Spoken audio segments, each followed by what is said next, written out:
What's up, guys? Doug Polk here. Welcome back for another episode of the Doug Polk Podcast. We have a special guest on today.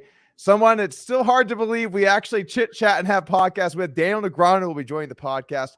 Plenty of great subjects to talk about, including the recent Hellmuth angle or not, depending on how you want to look at it on a recent stream.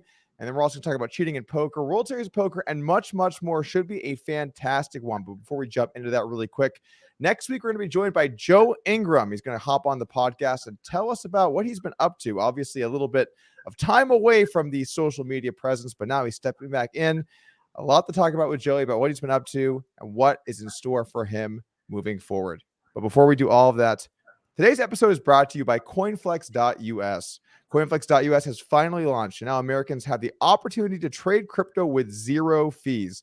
This is the first legal, regulated crypto exchange to offer zero trading fees to all users, regardless of volume.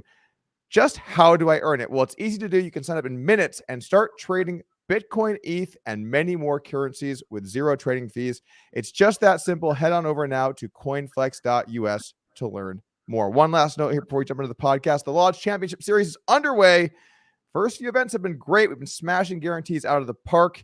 The main event will be a $3K buy-in with a $2 million guarantee. Come on down to the Lodge. The schedule will be up on the Lodge website. All right.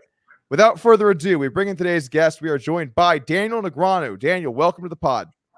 Thanks for having me. I got to know how you refrain from when you do the CoinFLEX intro from like wearing a tank top and not flexing in like a really cheesy way. I couldn't do it. I have a full array of CoinFLEX tanks. In fact, when I signed with them, they added 9 tanks to the store and they sent me every color. So I have a full closet full of CoinFLEX tanks. Maybe we got to work on the flexing though. So I know you've been working out. You got that free money bet that Bill Perkins decided to hand you. I mean, it's still hard. It's still hard. So hard. Still hard. Drive me a river. Yeah. I mean, at least you get incentivized with a financial bet. Did you see what Perkins? He had to lose 2/3 his body fat in 6 months. Did you see those pictures? He ripped. Incredible. Ripped. Absolutely. Yeah. No, he looks good. And considering his age, I know that like him and Dan and those guys have gone to like I can't remember if it was in like Portugal or Paraguay or something like that. And there's some procedures you can do to like rejuvenate, stem cell type things like that. It's like $30,000-$40,000. Who knows? Maybe one day I'll do that. But that makes it a little easier, I think, to just be able to do what he did at his age, because here's the thing. He already had good muscle mass, right? He was already like a strong built guy. So for him, it's difficult to like, you guys, like lose a bunch of fat and then also like what gain muscle too. You just really have to choose what you prioritize. But it was impressive for sure. Normally you're either bulking or you're cutting, right? The thing for Bill, he actually has a background as an athlete. I think he played football for the University of Iowa. So just to even get, Iowa's a Big Ten school. It's a pretty big college here in the U.S. It's got a great sports program. So just to be able to do that, you've at least got some athletic ability there, right? Possibly some good genetics too, and maybe a little stem cell research might help you. I can't confirm that, but that would be good genetics. You see that? Doug Polk starting off. Doug Polk, racist comments to open. Oh God, that's not no. Why do we got to go this route? We're gonna jump right into that. Okay. All right. At least let the pod warm up a little bit before we go down that road. Okay. Lots of great topics here to talk about, but before we jump into our first ones here, how you been? What have you been up to? What's new with you? I'm doing good. Like basically my plan, not like a bet like yours, is just to get in shape for the World Series, because during the World Series, not focused on diet, on anything other than sleep, working out, because obviously I play like an absurdly big schedule with a lot of high rollers, so I'm sort of twiddling my thumbs, and that's a dangerous place for me when I start twiddling my thumbs. I don't have much to do other than watch sports, because then I like open Twitter and then I just be like, hey, jump right in, and then like you get everybody come at you. But I don't know, it's fun for a minute, and then once you get started, you're like, why did I do this? As you've been there.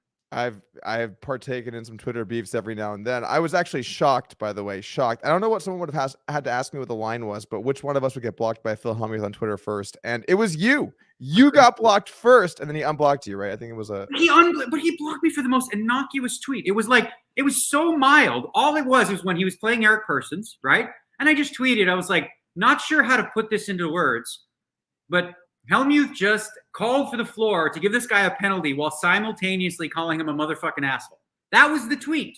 That's it. Block. Yeah. Right. So I don't know, but he unblocked me since. But yeah, whatever. That's good. He's sometimes he gets a little feisty, and then later he comes around a little bit. But going back to what you're saying here about grinding out the World Series of Poker, I've seen, I think most people have seen a lot of the content you put out when you play in the World Series, and you really go hard. You play a full schedule of events. You've been doing that for what 15, 20 years or something in that vicinity. How do you still find the passion to put in those kinds of hours? Because I think what people who haven't put in a lot of tournament hours might not understand is just kind of how grueling that can get when you're a couple weeks in, a few weeks in, even a month in. What kind of still gives you the passion to grind through that schedule? Yeah, I know this is something that we've talked about off show, where you've mentioned how you've had your ups and downs with your personal passion and interest in the game. And it's funny because I had the same conversation essentially with John Hennigan earlier today. And we touched on the fact that like once you become successful and have a lot of money, it becomes a lot more difficult for most people. Most people to like stay motivated. There's a famous boxer, I don't remember his name, and he said something like, because he was asked this question, how do you stay motivated? He's like, I'll be honest with you, it's a lot harder to make that 4 a.m. run in silk pajamas. Right? I think I saw you tweet about this. Yeah, you tweeted this quote right? Yeah. Yeah. So, but for me, I think the reason that I'm able to stay passionate is because it was never about the money for me. I never cared about money. Now, that's going to sound like impossible for most people, but when I had no money, part of the reason was because I didn't care. Like I just wanted to play higher stakes and make all kinds of stupid bankroll decisions and different things like that. So money was never my driving force, right? I looked at poker like a video game in a sense, right? The World Series of Poker, I get to play my own character and build and get points on this leaderboard, whether it's all-time money, bracelets. So I find that enjoyable. And I also find it enjoyable to take on the young bucks, as you know, and try to stay up to, I'm happy to, play the high rollers, play guys heads up for rolls and all that shit. Why not? Yeah, and it keeps you sharp. It'll make you make you a better poker player. It'll give you an ability to hang with people that otherwise you're not going to be able to. I think I'm a little bit similar in a lot of ways, where for me, like with Heads Up No Limit, one of the great parts was it's like points in a scoreboard. The bankroll you just build towards essentially being able to move up and up to the next game. You're always trying to tackle the next person. It's less true at the start, right? Because when you start, you need to be able to reach a level where you have the freedom to do what you want. But then you do reach a point where it just kind of comes down to what passion that you have. I guess my question would be, as someone that has had such success in tournaments lifetime, I mean, if you never played another tournament, you'd still be one of the all-time winners in tournaments in terms of just overall resume of tournament results. What still gives you that passion? Because if you're at this point, I feel like you've done most of the things you probably would have set out to do. So what still gives you that passion to try and run up that scoreboard and try and continue to grow on the leaderboard and things like that? Yeah, I'll answer that. But you said something that I thought was interesting about video games, and it made me think of Isildur, right? And how like Isildur was essentially, playing on full tilt back in the day, heads up against 5 different people, 2 tabling them at the same time. And I think the mentality is like in your account, there's 3.7 million. But it's like at that young age, I think it just saw it similar to like, oh, this is just like points. It's not real money, because if it was tangible and like that, it would be difficult to do. As far as why I personally do this is because, first of all, I do enjoy playing poker, and the World Series is the only place I can play mixed games, which I really, really enjoy. But for me, I've never had issues with like being self-motivated. And part of it is I'm a believer in not resting on your laurels and always trying to improve and getting better, right? And I always have naysayers, and I think that fuels me to a certain degree. When you see people say, oh, you can't win, you're not, I'm like, okay, well, it's fun to prove them wrong, if you will. But really, for the most part, it's just like it's personal status. I've always been competitive, right? And I never had the physique to play basketball or hockey, at a professional level. But poker levels the playing field where like I can, outgrind people at the World Series of Poker and feel good about it. Right. Makes a lot of sense. There's actually, when we're talking about your personality in the space and being in poker and being willing to, you talk about having people that don't like you, right? You have your fans, you have people that root against you, whatever. What's it like being a divisive personality in poker? I understand that I'm asking this question, so of course I have my own opinions and whatnot. But I feel like in poker, when you look at the big names, there's kind of 2 different directions you can go. You can kind of go more of a Jason Kuhn route, more of a Phil Galfond route, more of a there's another great example I can't think of, Garrett Adelstein route, where everyone likes you. basically, more or less, because you're not getting into the fray. You're not throwing in your thoughts on issues that are really controversial. And then when you do have an opinion, it tends to be pretty, widely agreed upon. What has made you decide to be someone that I guess is viewed as a little more divisive of a personality within the poker community? One of my favorite quotes is, in order to avoid criticism, say nothing, do nothing, be nothing. And that's not how I live my life. Like, I can't sit there and just like not put my opinion in. And I guess it takes a special kind of personality. You mentioned some of the current day players that fall into that category. In my time, it was Phil Hellmuth, always willing to be this. And then there's Eric Seidel, who just quietly goes about his business and everybody respects him. And, nobody questions his legacy or his thing, where, they do with Phil because he, puts himself into that, position. And I do too, right? So I have takes sometimes that are, controversial, if you will, or, opinionated and whatnot. And I think it takes a special kind of personality type. I don't think most people would be comfortable doing that, because most people, especially this young generation, wants to be liked so much that it curbs them from doing things or saying things that they actually believe. And they think of the ways to say things that, and this is Matt Glance's term, but virtue signal, or like, oh, this will be something that puts me on the right team. Like I can tweet this out and be within the group. And I just never really adhered to that. And I think that's part of why you've been successful in what you do, and myself as well, in a similar way, is that we don't just go with the flow.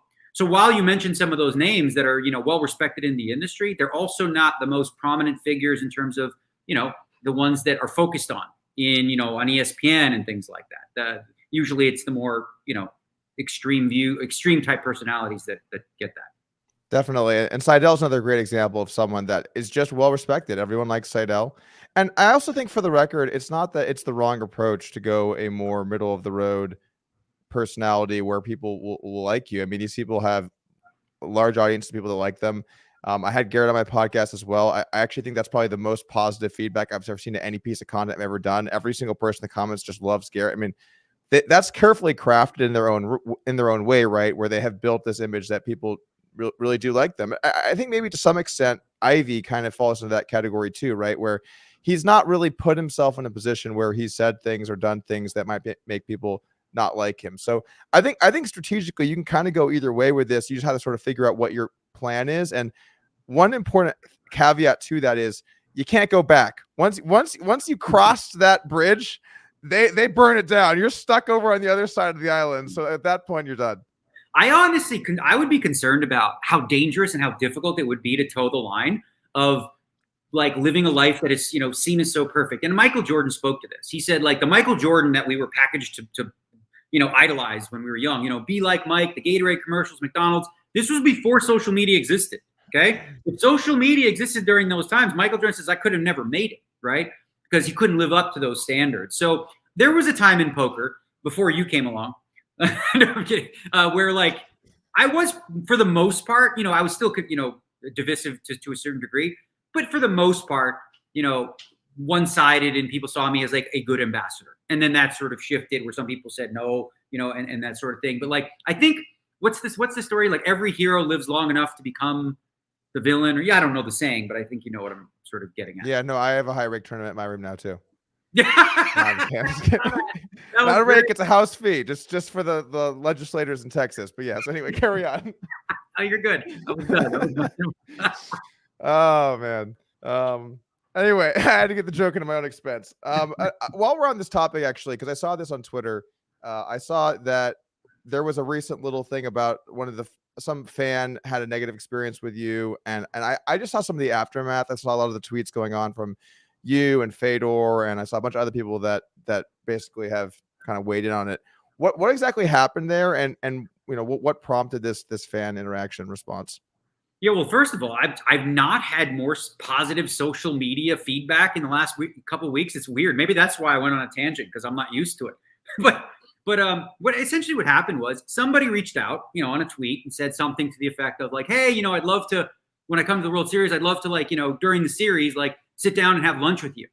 And I just said, full transparency to this person, which was a fan. I was like, during the series, I grind really hard. I don't socialize. I don't even socialize with friends. I don't do lunches. I eat alone. Like, I haven't had a meal with anybody in years. So some other guy posted like, you're supposed to be a good ambassador while Jason Kuhn's out here making dreams come true, yet you can't have you can't sit down and have lunch with a fan, right?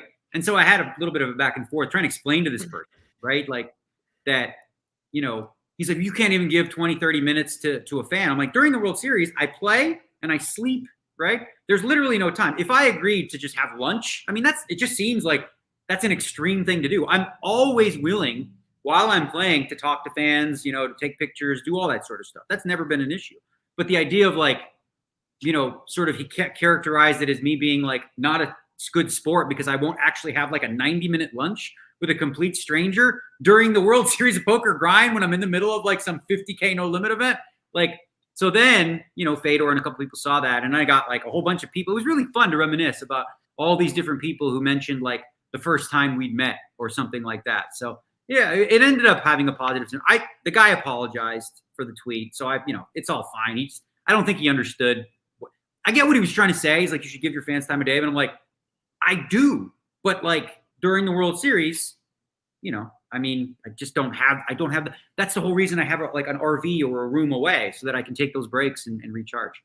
Yeah, it's a difficult line to walk. That realistically, when you have a lot of people that want your time and are trying to take pictures with you and talk to you, and I mean, obviously, I've dealt with a lot of this myself. You have to kind of strike this balance on how much time do you need for yourself versus how much can I kind of give to the fans, because you do want to give back to the fans. 98% of fan interactions are great. 1% are kind of weird, and then 1% are bad. But the vast majority, in a way, of fan interactions are totally fine. And I think fans are cool in general, where they'll come up, they'll recognize that you have a lot going on. Like, hey, can I get a picture? Or can you sign something? Or like, I just want to say, hey, what's up? Like what you do. That's the majority of experiences, and it's awesome. But you kind of get forced to figure out where these lines are for yourself, because if you don't, then you're going to end up spending way too much time on these other people that are kind of taking from you. How do you figure out what that line is and then basically decide when enough is enough? How do you create that line? Yeah, well, the difficult struggle, I think, is it's counterintuitive. For like, if you're a fan, and you see Doug Polk playing in a tournament, you think to yourself like, oh, I don't want to bother him while he's playing, right? And then the break comes and like, hey, can I get an autograph or a picture? So like, it's actually the opposite of what works for me, right? While I'm playing in between a hand, I'm happy to do it. But on my break, I get 15 minutes, right? So this one nice lady might say, hey, can you just sign this hat and picture, right? But it's not the end of it, right? I got 15 minutes. I spend one there. And then there's, maybe 15, 20 other people who want the same. And you can't just be like, you 3, yes, you 15, no, right? So I think it's counterintuitive where people don't want to impose on you while you're playing, but that's the best time. So I, just try to explain that. That's the hardest part, is when I go on a break and people say, hey, can I sign this? And I have to say, can I do it when I come back?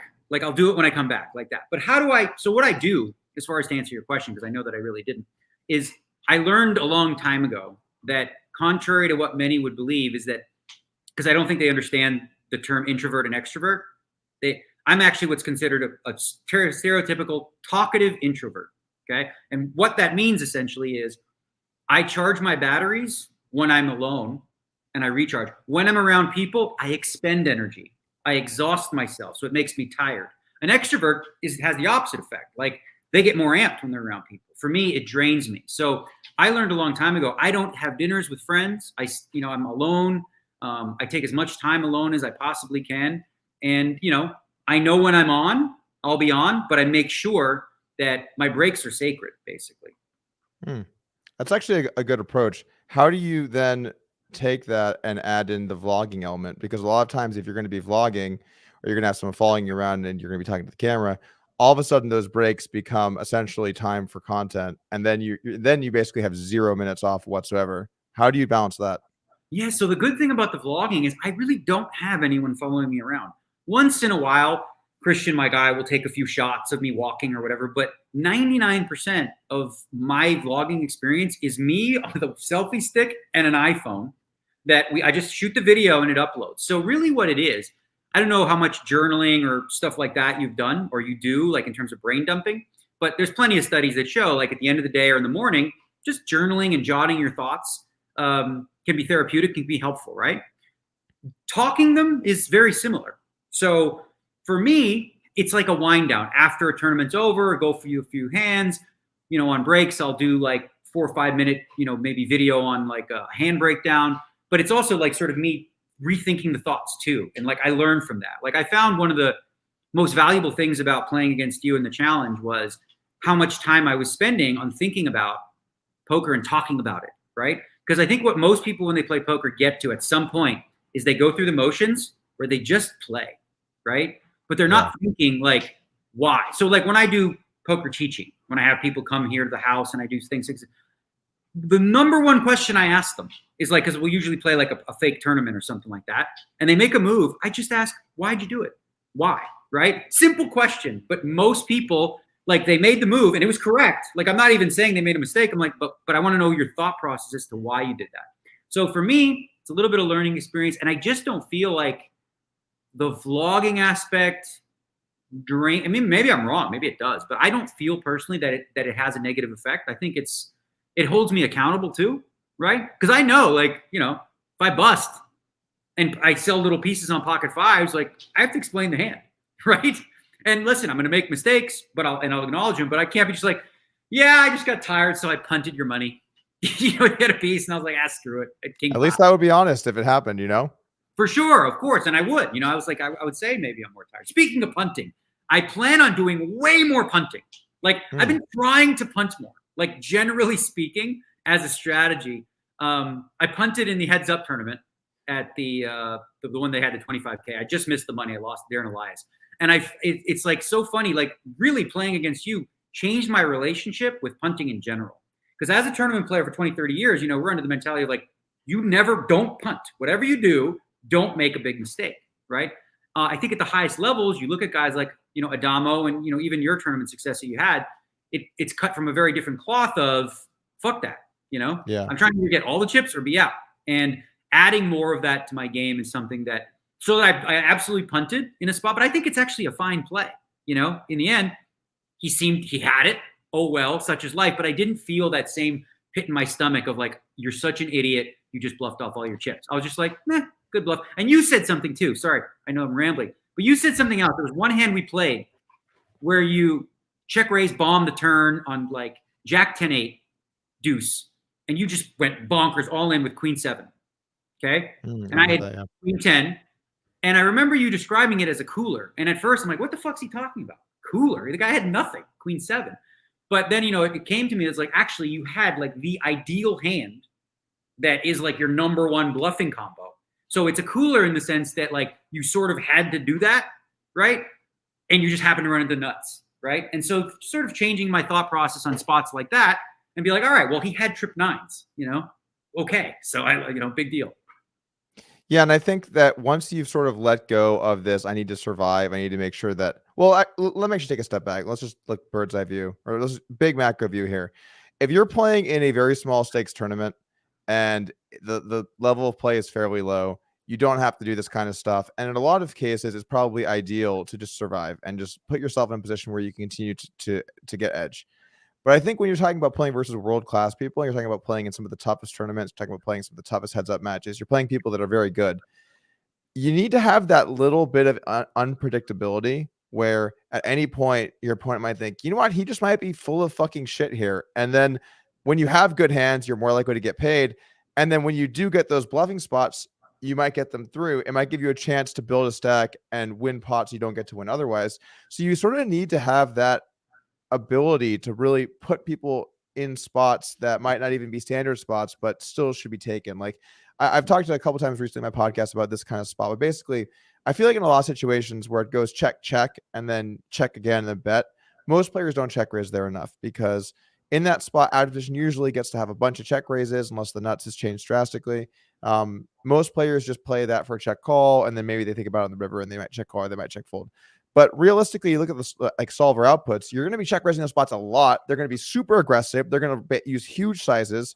I mean, I think we played several pots like that in the challenge where it was like big ass turn check raise size, and it's really annoying. Like when you're the other guy, you're like, this sucks. I just wanted to bet, and now I have to face this. I'll probably face a river jam. Those spots are very difficult, and having that unpredictability makes you way tougher to play against. Yeah. So that's all true. Everything you said is absolutely true, but it wasn't true about 7 years ago, 6 years ago, right? 6, 7 years ago, if you were doing that shit, you're taking these high risk lines for no good reason. Like in 2004, in the whole year of 2004, okay, I won WBT Player of the Year. I won WSO Player of the Year. You know how many river bluffs I ran? One. In a fucking year, I'm not even joking. I ran one river bluff, and it wasn't even for all my chips. It was like 2/3 pot. I never, ever was putting in big chips on Turner River light because I was under bluffing across the board because people just overcalled, right? So this idea of playing, so essentially back then, I was exploiting to the maximum ability a group of people that were, just playing poorly. People got better due to solvers and these sort of things. So what started happening was people started to go, guess what? Daniel's always under bluffing in these spots. So now they stop calling. So when they stop calling, I have two choices, right? I can actually start over bluffing. I can, bluff a little bit more, and get away with little bits in here. But I think at the highest levels, you have to be cognizant of what is optimal. And that's why I think study is worthwhile, right? I don't think that you should play most tournaments thinking like, I'm going to try to play just pure GTO. Like, no human can, but I don't think that's the best way to play tournaments. I think you should use it as a baseline and then adjust it to whoever you're facing. Like, okay, I know the GTO baseline here says I should be bluffing 2/3 of the time, but this guy never fucking folds. So never mind, It's good to have the different gears that you can set and change based on the dynamic that you're in. One last question here, because we actually have not managed to get any of our questions so far, but a lot of good stuff here so far. How do you feel like your image has changed since we played and since you've kind of moved into the solver era and you've put a lot of work and thought into your game? How do you feel like people are playing versus you in the high roller scene? Do you think people are playing differently against you? Do you think that your image has changed? What do you think about that? Well, I mean, no question, right? My game's changed, drastically since pre-challenge to post-challenge. And I really essentially extrapolate a lot of stuff I learned. But essentially what I'm finding, I play in most of the tournaments I play in, there's time banks, right? I'm forcing more time banks than I ever have before, where I'm putting people in really tough spots where, I've added some larger sizing. I've added some like really bougie bluffs. I call them bougie because I don't know. I like bougie bluffs. Those are my favorite. And so, putting people in a lot of weird spots, more so than I had in the past, where I think, at the highest level, people sort of had a book on me where they're like, all right, here's how you exploit Daniel. Many people have almost done courses on how to exploit Daniel.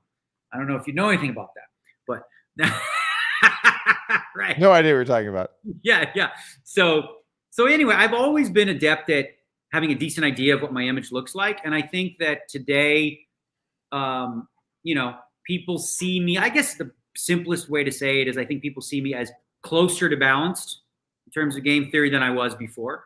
I'm sure depending on the person, some might think, you know what, he over bluffs in these spots. Some will say he way under bluffs. And I think that has to do with personal history. The one thing that you don't see in these high rollers is the long term, right? Like, when we played, you had tons of data that you could look at. It's like, okay, this is patternistic. We've watched, 4,000 hands of this and he's doing this a lot. You play at tournaments, you don't get to that very often. So the necessity of being fully balanced becomes far less important. In fact, probably not even ideal because it's never going to, it's never going to be mad. It's never going to matter. And definitely depends who you're playing against. All right, let's move on. Let's talk about some stuff here. We got a lot of great topics. The chat has got to be just dying for us to get into. Let's start off with the Phil Hellmuth stream on Hustler, where I guess let's just kick it off with this. Did you watch Phil Hellmuth's behavior / antics on the Hustler live stream? Did you see the angles, the quote unquote angle shoot? I actually don't think he was shooting an angle. What were your thoughts on Phil Hellmuth on the Hustler stream? Yeah, so I wasn't planning on watching this thing, whatever, a bunch of guys playing. It wasn't interesting. But then all over Twitter, everyone was talking about it. So I tuned in a little bit here and there. And then someone texts me and he's like, Phil's fucked. And I'm like, what do you mean? So then I obviously saw this, the situation and what came up. And, then I started watching the game and I'm like, this is actually awesome. And this is fun. And of course I read the synopsis, the Reddit synopsis somebody put of like Phil Hellmuth's scorecard, right? And I would say this, like none of it surprised me, right? Because I've known Phil for 20 something years. I think maybe a little surprised that in an environment like this, where it's like literally just pure amateurs, Tom and, Alex, who's goofing around, that, he wasn't more like laughing at himself kind of thing and actually annoyed and upset, like it seemed like he was legitimately attacking Alexander Botez. Like incessantly, like the only woman at the table. And I actually kind of appreciated how, because those guys are all big time, right? And I don't think he knows that really as much. They sort of just didn't give a shit. Like nobody was really all that intimidated. He was just sort of like, he's doing his thing. And, but yeah, I think the only thing that surprised me about it was, that he didn't have like a jovial attitude in a spot where it seems like it was, what you should be doing. Yeah. Also, Alexandra, I can say she really just joked around with it. She was needling him. I talked with her a little bit afterwards. She said, I think on her stream, she basically was just like, I'm good. I was not upset at all. I thought it was kind of funny. She no hard feelings whatsoever, I think, on her side. Everything's a little funnier when you're up 500,000. Fair. Very fair. Yeah. Actually, you know what? I had a great time. I'd come back. Great. Yeah. Also, when you say he doesn't realize they're big time, in his heart, Phil Hellmuth might think he is the most big time, regardless of who's at the table. So I don't think Phil Hellmuth's the kind of guy that goes, "Oh, I'm impressed by this person. I'm so glad to be here because like they're such a big time deal." I think he just views it as more chapters in the Phil Hellmuth storybook, the legacy. Yeah, I think with Phil, if the progression of what Phil's become, and this is just the way that it is what it is. It started when celebrities started playing poker. These are the people that he attracted himself to, right? His latest endeavor is billionaires, right? He calls himself the billionaire wrangler. Like, and the guys in the All In podcast, they all joke about it, right? So this is sort of his new thing. And, anytime there's an opportunity for clout, and these people have huge audiences, right? Like the Ninjas, the Mr. Beasts of the world, like the Botes, all of them have like huge audiences. So he's going to want to be part of that clique, right? And, anything that can sort of promote his brand. But I remember the first time I had experienced this world, because I know nothing about it either, right? I played the Pog Champs, which is a chess championship, and they asked me to play. I looked at the lineup. There was Rainn Wilson from The Office, Logic, who's a rapper, and then a bunch of names I'd never heard before. I'm like, and my first thought is, I'm just being honest, I was like, am I too big time to play in this? Not realizing that I was by far like the least famous person in the whole field, right? Which is kind of funny. I'm playing some woman named, Pokemon. No idea. Pokemon. She's got like, I don't know, 80 million followers or something like that. Totally new world that I was introduced to, for sure. Well, you don't realize it because it's not in your sphere of what you see and watch. And also, as you get older, you're going to be less connected to what the kids are doing and watching these days. So, I mean, the thing about Phil, and I've talked about this with some different people, interested in your take on it. People talk about, is it an act? Is he different off stream? And I've heard some people say it is. And I strongly disagree with that. I feel like when I see Phil on these shows and he's acting like this, if you take a 10-foot walk away from the table and the cameras are off, he's still going to be bitching about that hand. He's still going to be complaining about what happened. I actually think that one of the things Phil has going for him is how authentic he is at the table. That is really Phil Hellmuth. What's your take on what Phil is like on versus off the felt? So you're like 1,000% correct. And whoever says it's an act just hasn't been around him a while. He would have to be such an incredible actor to do this, right? He calls it passion, right? He's passionate about poker. And it's true. Like, he is passionate about poker. And he also has this feeling of like he deserves to win. He genuinely has this deep idea that he deserves to win every hand. Like, not every turn, every fucking hand. If he loses one, you've got to burn the motherfucking place down or something like that. So that's all real. That's him venting and dealing with stuff that I think, listen, on a smaller scale, I think all human beings that don't play like robots feel a little bit of emotion, right? You're in a tournament, you lose a hand to a guy, and you're like, what the fuck was he doing, right? You think about these things. You don't actually verbalize them. You don't attack the person. You don't say things to them to mock or berate them. And he's been doing this for as long as I've been in the game.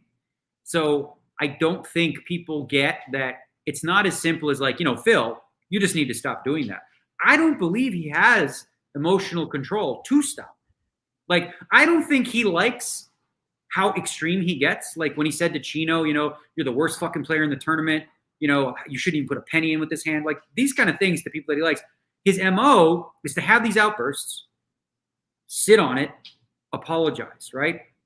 Outburst, sit on it, apologize, rinse, repeat, right?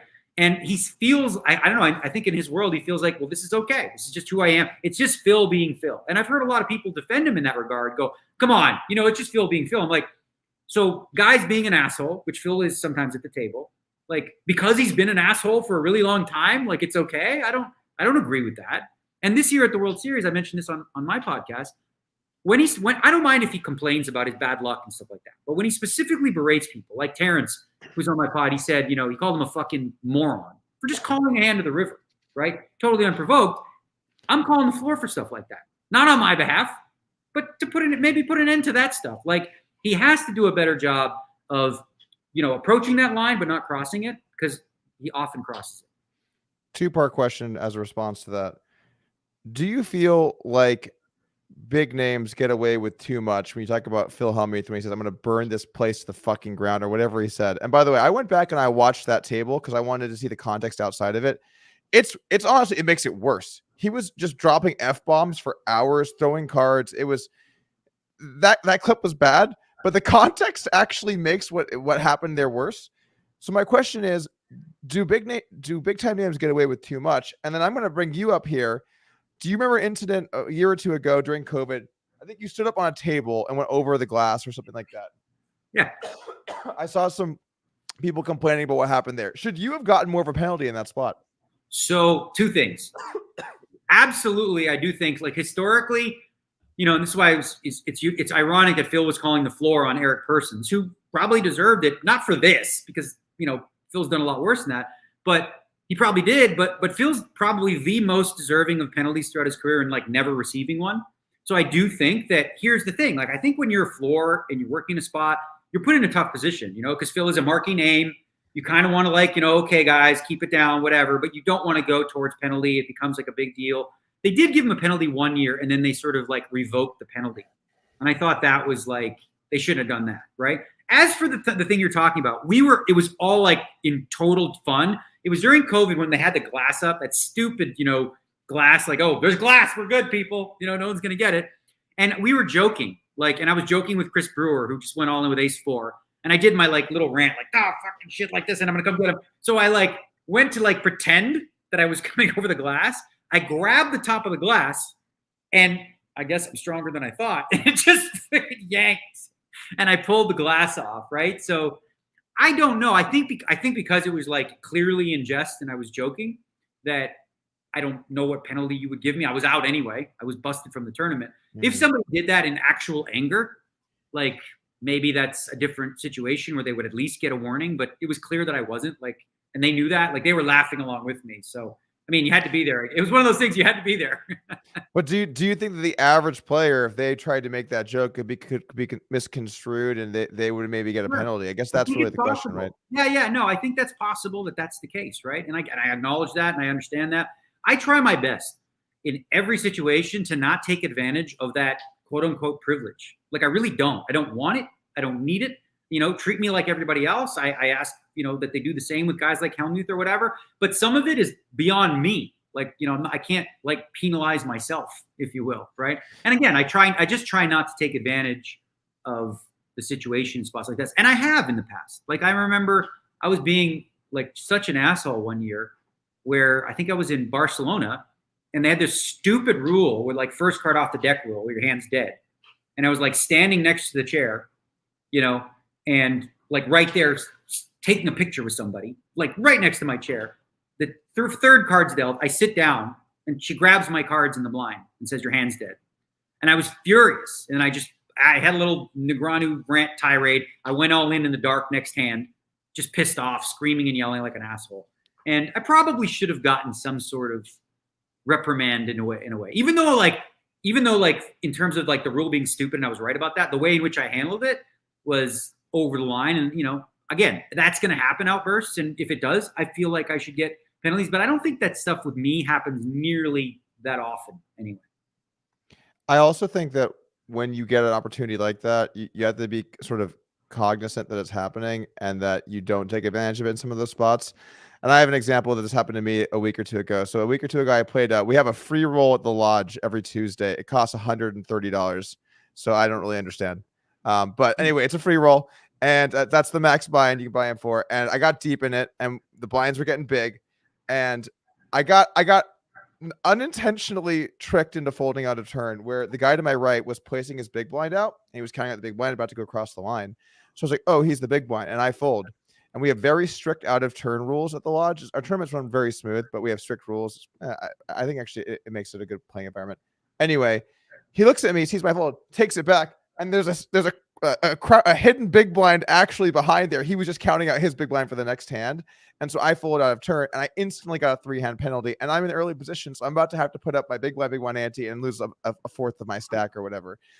And the floor comes over and they're like, all right, that's a 3-hand penalty, Doug. And if I had really been, hey, no, that guy tricked me, I probably could have gotten away with not having a 3-hand penalty if I had really pushed it. But what kind of example do I want to set that these are the rules here at the lodge? Unless it happens to me, then it's not the rules, then it's something else.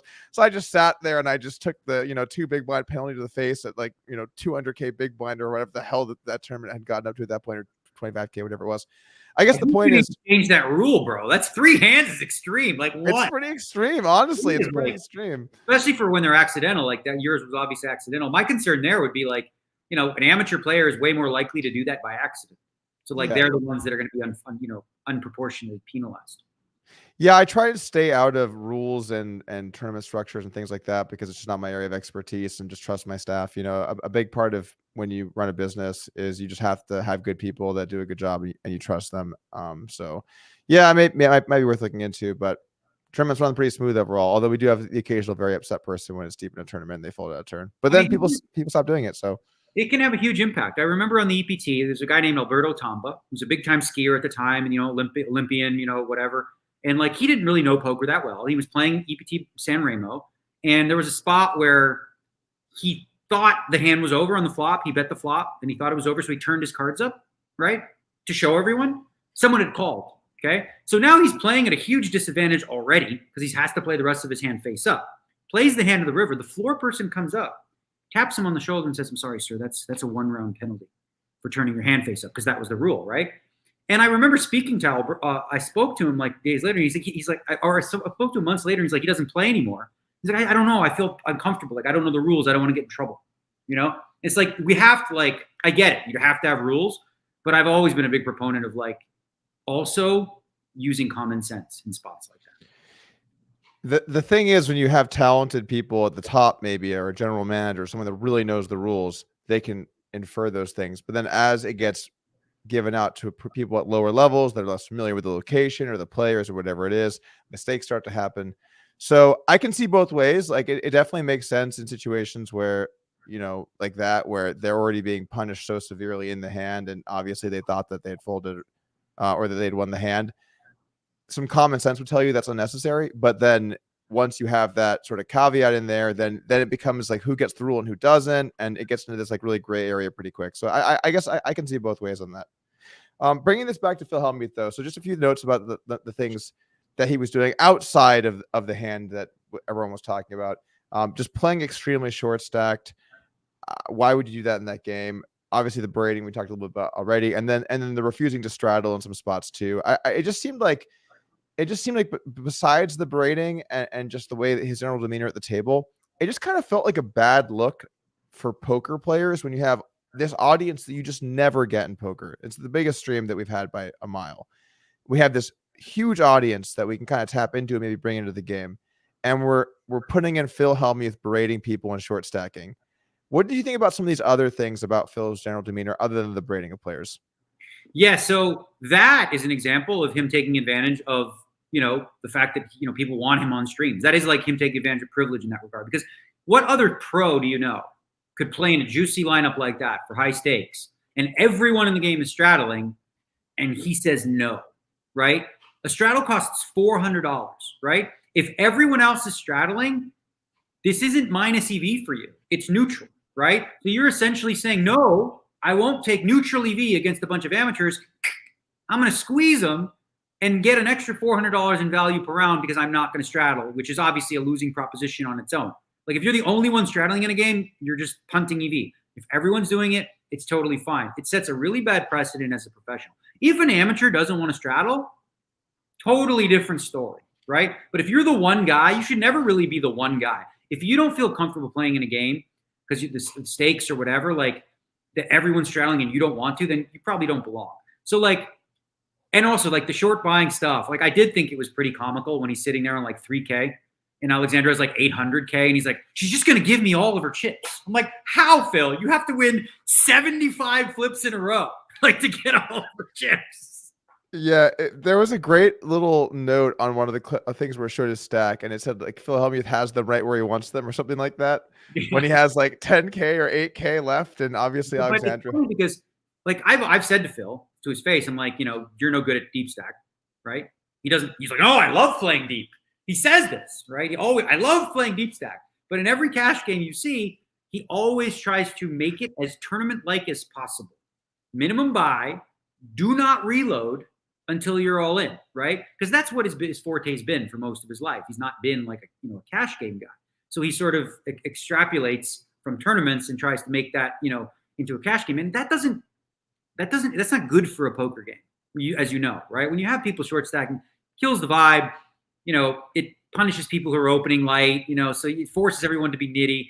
It's not good, right? So, but it's interesting that like if you ask him, he's like, I love deep stack. I love it. But then when he gets deep stack, he does shit like this, where he'll go all in for like 30x pot with the nuts and allow the other guy to fold the second nuts. I'm familiar with that as well. I'm familiar with that one as well. I saw a video on that, by the way, where this guy named Finding Equilibrium on YouTube, he broke that hand down and he found if you overbet jam, you're actually supposed to use exactly the combo Phil used. So what do you think? Do you think that, hold on, you laugh, but do you think maybe he secretly has GTO down to such a science that he's got us left in the dust?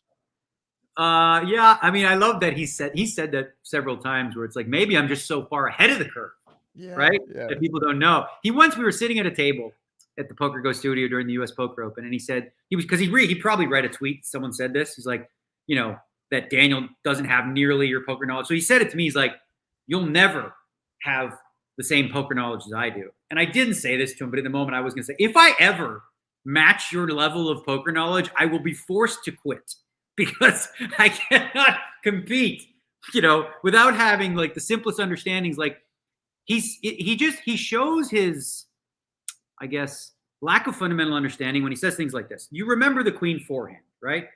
Against Alex Foxen. Which Queen 4?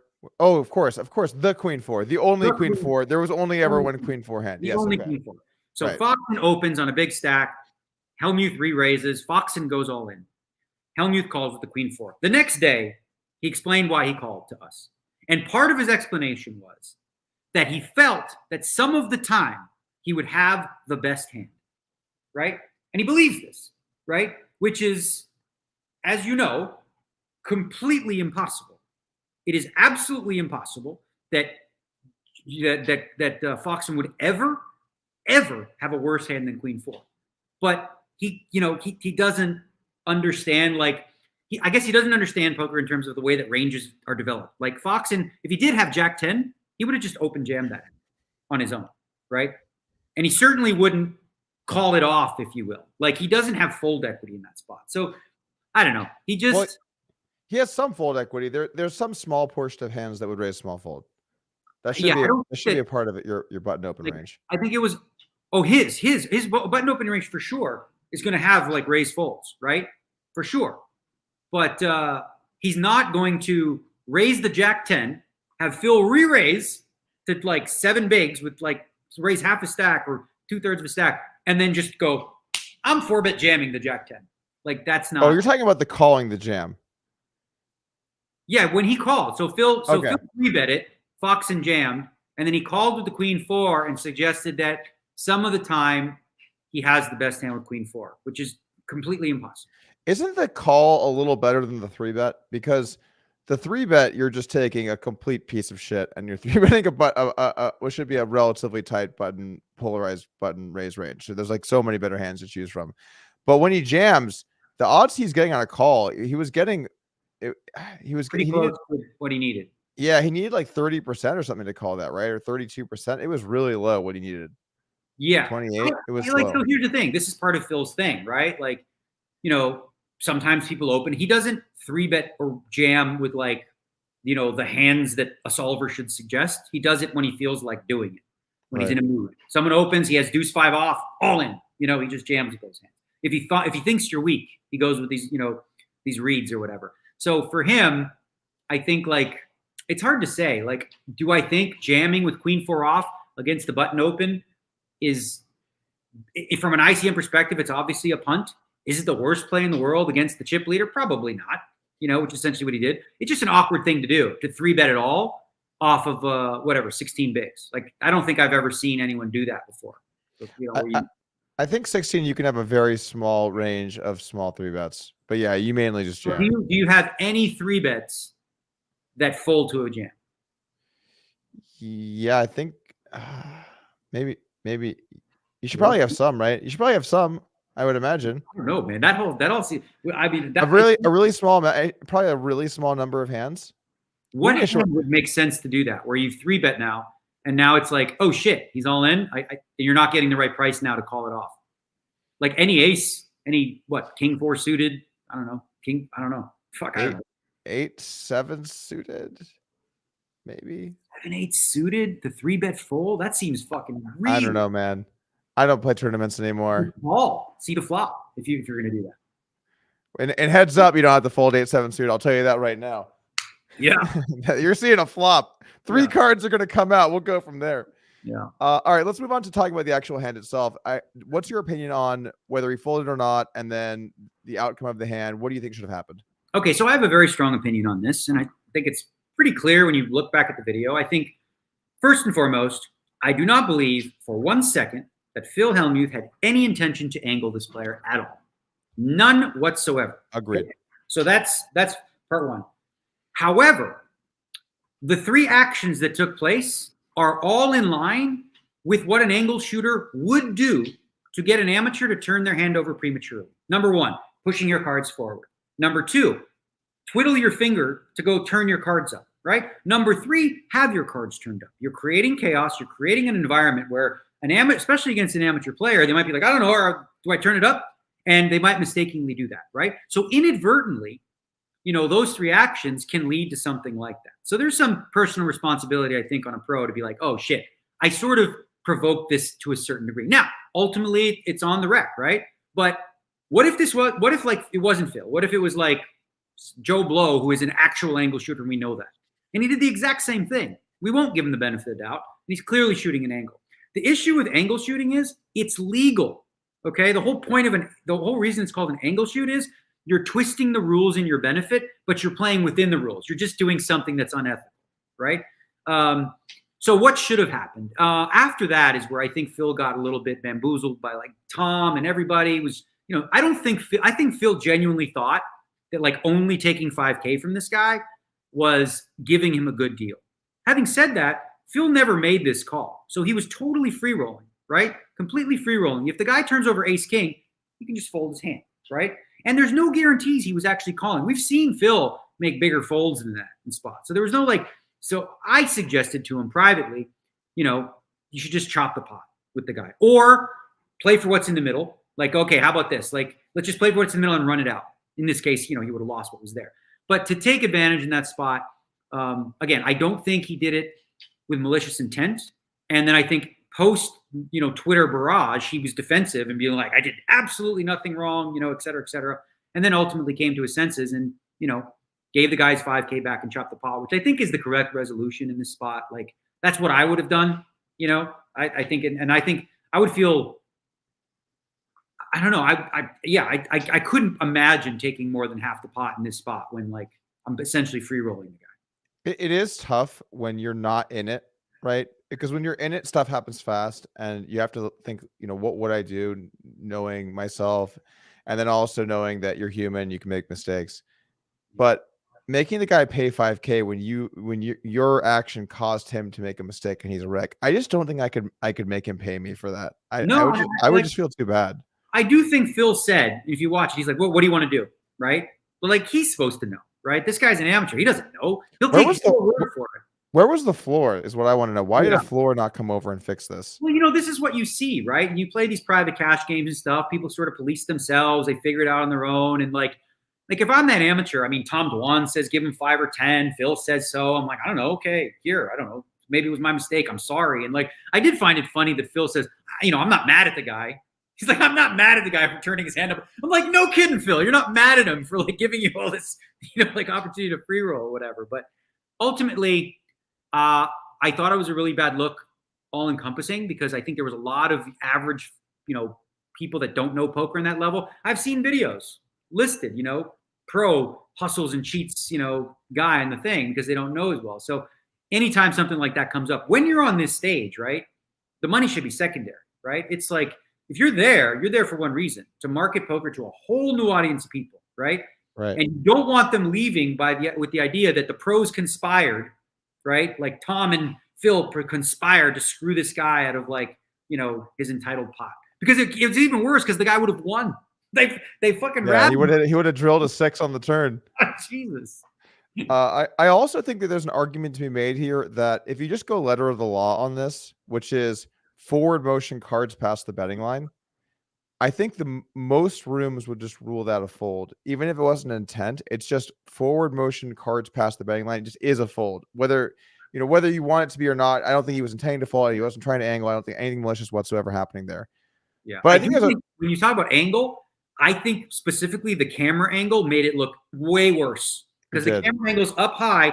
All you see really is Phil pushing the cards forward, and you're like, dude, that's a fold. But if you look the camera view away, what you're seeing is he's pushing his cards directly to Tom to look at, right? So because nobody at the table was like, whoa, you folded, whatever. But the viewer, the commentator, Tuckman, the graphic all said fold because we saw that one, shot right there. But I think it did go past the betting line because there's a bunch of chips. So he has to go around the chips past the line. Yeah. I'm just saying there could be you could make an argument here that just by letter of the law, it is a fold. Absolutely. By letter of the law, you can certainly make that argument depending on the room. Different rooms have different rules in terms of like forward motion and things like that. But again, this is what you have to sort of like wrap your head around is that when you play in these kind of private games, rules are loosey-goosey and they're more laxed. But often when that happens, the pros need to make sure they're like really in integrity and always giving the benefit of the doubt to the amateurs in the game. Definitely, because we wouldn't want anyone to end up having to eat a sandwich. Moving on to our next sort of tangent here, tangentially related, pretty on topic. Let's talk about the role of pros in soft TV lineups. And most specifically in this one, they selected Alan Keating, Phil Hellmuth, and Tom Dwan. What were your thoughts on the selection of those pros? And what do you think would be a better lineup if you could select a lineup to play on the show? It's funny you say that because that was the other part of social media that I was shocked by. Joey Ingram did a thing and was like, who do you think would be good? And I was like, a lot of people said me, and I genuinely appreciated that. And I thought, I think I could do a good job in that game of, doing the spirit of what it's supposed to be. Another guy I think would be great is someone like a Jean Robert, JRB, because this is sort of like this is his shtick, he's funny. He pokes fun at himself. He's an action player. He's not GTO. He plays very, very quickly, personable, tells stories. He would be really high up on my list. Probably will be drinking some wine. Yeah, for sure. A big goblet of wine. I thought, Keating, obviously, from one perspective, was certainly giving action. He's like, can I get 150K? Cool. 9-4 offsuit. I'm all in the very next hand. Like, that was insane. Okay, bro. Like, geez, that's a lot of advertising dollars that he spends to, whatever. Tom, it seemed like I heard Tom say he was tired. So I don't think he added much, to the game, like in terms of, with the vibe. But you know what? It's amazing because like the crew on their own, they're all so good already at understanding the dynamic of how to be entertaining because this is what they do that we didn't, they were good on their own, like Ninja was hilarious. Like my wife, I was watching with Amanda and she's like, you can say that? Because he's like, I'll suck a dick for a 10. That was incredible. That was honestly incredible. And then his face when he hit the 10, it was just, that was just 10 out of 10. And you saw Botez, like you said, giving it back to Phil. She's used to playing against the chess hustlers. You were dealing with a dynamic of people that all make their living being, personalities. So you have tons of personality and finding poker players, I think, that would mesh well with that and understand, most importantly, understand that you take the back seat in this. You don't lead the charge. You contribute, you co-contribute, but you let everybody shine, right? You don't try to make the focus all about you, which I think to some degree ended up happening, because of the brouhaha with the hand and, Phil's antics and stuff like that. But I feel like it was an opportunity to show like a wide audience, like, those guys you love watching playing video games, they love playing poker too, right? So maybe you should try it. And I think the pro just helps facilitate. And B, do you watch Curb Your Enthusiasm? Of course, yeah, I've seen every season. You know, to learn how to be like a middle, like at dinner. Yeah. You know, it's like, hard being a middle. You have to have a certain kind of personality when there's 6 people at a dinner to sit in the middle, because you have to get the conversation going, you know, in a fluent way. And yeah, I think JRB is a good person for that. I think you do fun. I think you do well, especially because you have a connection in that world, you know, and anyone like that who gets it, you know, who gets that, like, all right, I'm going to make a shit ton of money in this game, right? But I also don't have to nickel and dime it by not straddling for $400. I can give a little action. I can be, you know, like when Beast is just open straddling $25,000. Incredible. Like, when he does that, like, you just have to go, okay, well, you know, you just like, awesome. It's a great game to play in. And you brought up a good point here, because when you look at that table and you think about when you watch poker, the big difference here is that viewers are not used to people having a lot of personality at the poker table. Because if you look at most players that are higher stakes poker players, they're very introverted, they're very quiet, they're very thoughtful, they're very smart, but they're not performers. They're not personalities. They're not people that have large audiences. They're people that are there because they're good at poker, which is fine. That's good. You need these people in poker to have good games, to have interesting hands happen. But when you have a table like that, you actually have too many personalities. You have so many personalities at one table that, yeah, people have to take a step back. And actually, in some ways, it is actually nice to have a Tom Dwan who, if you watch that stream, you might forget Tom Dwan's there, to be honest with you, just the way that it played and the craziness that was going on and all the conversations and whatnot. You do need some people that kind of take a step back and let the stars shine, because there were a lot of stars at the table.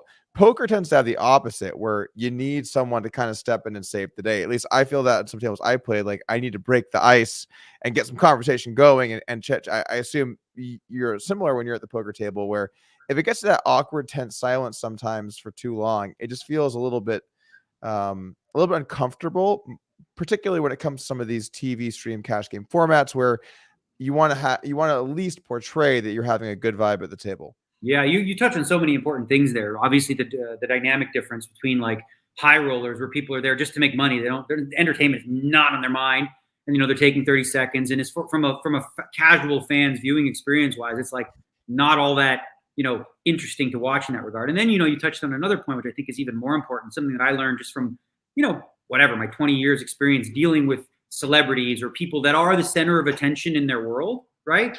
And understanding that when there's an ensemble of that, 6 to 8 people that are all like, you know, that you can't, you know, and this is where I don't think, you know, this is where Phil is different this way. Like, cause no matter what environment he's in, he'd be there like 6 presidents and Tiger Woods and Michael Jordan. And he's going to tell the story about how, oh, Tiger, I have more bracelets than he have championships, as though it's like he's the main character, right? So understanding, I guess, your place in this, and understanding that like you're a complement to a group. You're not the main star in this group. And I think for some people, you know, that's a little bit of a struggle, but that's not an issue, like you said, we face in poker on the reg. But in this specific environment, you know, I would have went into that thinking like, all right, you know, just get some laughs here and there, but like, I would consciously be thinking like, don't make it about you, right? Do your best to bring out whatever you can in other people. And this is kind of what I try to do whenever I'm on TV shows or whatever. If there's somebody that's like, I think might be interesting or have something, I try to pull stuff out of them, you know, to a certain degree, and you know, have them shine in such a way. And I think I would have went in to that with the thought process of, this is an incredible opportunity to promote poker on a grand scale. So how can I contribute to that in such a way where I represent poker well, represent myself well, but also like all the fan bases of all these people, they see their people in a great light, you know? Right. I wouldn't do that by like fucking mocking Alexander Botez. By the way, he jammed 2 big blinds. I feel like that has to get brought up, because she didn't even make a mistake. Oh man, I text you this. But I wish she would have like this, because she did have some really good one-liners, but I just wish she would have said this. When Phil went all in for 2 bigs with ace-8, and she called with ace-9, I wish she would have used the Hellmuth, because anytime he does this shit, he says, I read you for weak. I wish she would have just said, I read you for weak, and I was right. Ownage. She could have called it like Romanian-Canadian magic, because she's also Romanian-Canadian, you know? I would have loved to see her do that. I didn't know. It's the same heritage. Romanian. Yeah, I've heard them speak Romanian when they're on their streams and stuff. She's from Toronto. Same. We have a lot in common in that regard. And she clearly is somebody who, I would, this is a sidebar, but I don't want to get into it obviously, but she does a great job of like being in a male dominant world, like, which is chess for the most part, and, around chess hustlers, and like fitting in seamlessly without any of the, without, I guess, allowing any of the hurdles or barriers holding her back from shining in that respect. Yeah, I like how you put that. I think that makes sense. I mean, the thing for her is like she's very good at chess. She's really good at what she does in terms of content, and she's a great critical thinker. So I mean, she's crushing across the board, and she keeps it focused on that and not getting into all kind of the antics around the fringes, which I think is important.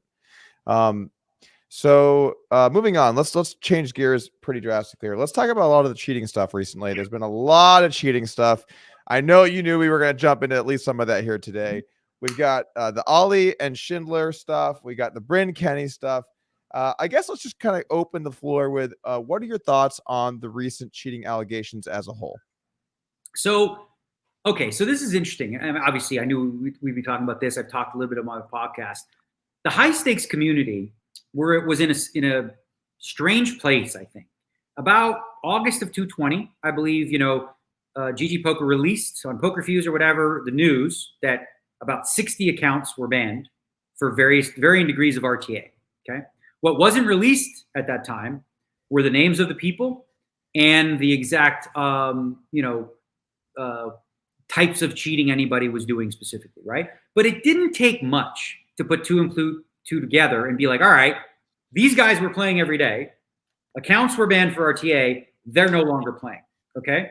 So I didn't know the names. I've never had access to see the names. The names that came up were the top names that I heard from others in the high stakes community were Jake Schindler and Ali Mshurovich, right? So these were rumors that circulated. So, I get the question, like, why didn't I say something publicly, right? And it comes back to something that one of the first beats, and we've talked about this before, when I saw you, one of the first beats I had, and I know this wasn't even your fault, but like you did a video where the title said Jason Mercier. I know exactly what you're going to say. Yeah. Allegations, right? And I saw that, and like the average person sees that and they're going to think, holy shit, what did Jason do? Right? When in fact, the video is about Jason accusing another guy of cheating at Chinese or something like that. Right? And then like, we get to the point where like you and I both shared something in common and we were on the same lawsuit. Mike Postel, for fuck's sakes, put me on the lawsuit. And I did one video that just said, he cheated. I was piggybacking off Matt Salzberg joke, right? So that puts me in a unique position as somebody who's like a prominent figure in poker, right? Anytime that I'm going to not just accuse or allege, but specifically say someone's cheating, people should and have every right to say, show me the receipts, right? And if I don't have those receipts, I don't feel comfortable with that, right? The people in the high stakes community, they all shared knowledge. I've heard about several people, both in the Poker Go studio. I got a text from somebody who I was sitting next to when I was playing with a guy that I'd never seen before, said, watch out, this guy is known to cheat or, at poker or something like that. So this is something it's been an ugly secret, if you will, within this community because people do talk about it and we had talked about it. But the question is, and, I'm sure you'll have thoughts on this because this is something that I know you want out, is how do we take that and then responsibly, like, out these people? Because listen, what if there was an allegation about you? Right? That's totally unfounded, right? The damage is done when the accusation comes out. Like some people are already going to jump to Doug did this, even though there's absolutely nothing to it. So it's a fine line in that regard. I'm hopeful that this all sparks significant change, not only with organizations working together, but specifically for the online sites to change the TO's terms of service in such a way where they're not held to these privacy laws, where when someone cheats, we can't reveal who and what they did. Well, it's tough with that because if you look at from the company's perspective, when they have someone that's cheating on their platform, their first and primary concern is to protect their business, which is, I mean, that makes sense. That's how businesses have to operate. So when they have someone they ban, if they say something publicly, what they banned them for and, who it was and how much was taken, if they get sued by that person, now they open themselves up to liability that they wouldn't have had otherwise. And so every company, basically, it's in their best interest to just not say anything, even though that's worse for poker that they do that. With specifically the Ali case, he was banned, and there was different tiers of bans. He was banned, and he had his money confiscated. Allegedly something around $1 million or something in that vicinity. No public statement made from Ali refuting or trying to get his money back. I feel like when I see something like that and it's at that scale where it's that much money and they're not even saying I didn't do it and they're not even publicly fighting for their money back, can't we kind of make some assumptions that it's pretty reasonable to assume that it's likely he did it? I'm not saying it means he's 100% guilty, but we can say, like, I don't know, 85, 90, some high percent chance that he did in fact cheat, right? I think so. And the way, if you present it the way that you did, you present it by putting forth the evidence or the facts that you have, right? And that's a fair way to do things. You're essentially not saying, I'm certain he's cheating. He did cheat. There is suspicions because of this. And then, like revealing that stuff. The issue, I think a lot of people, well, at least myself, was I didn't have anything other than what other people were telling me, Yeah.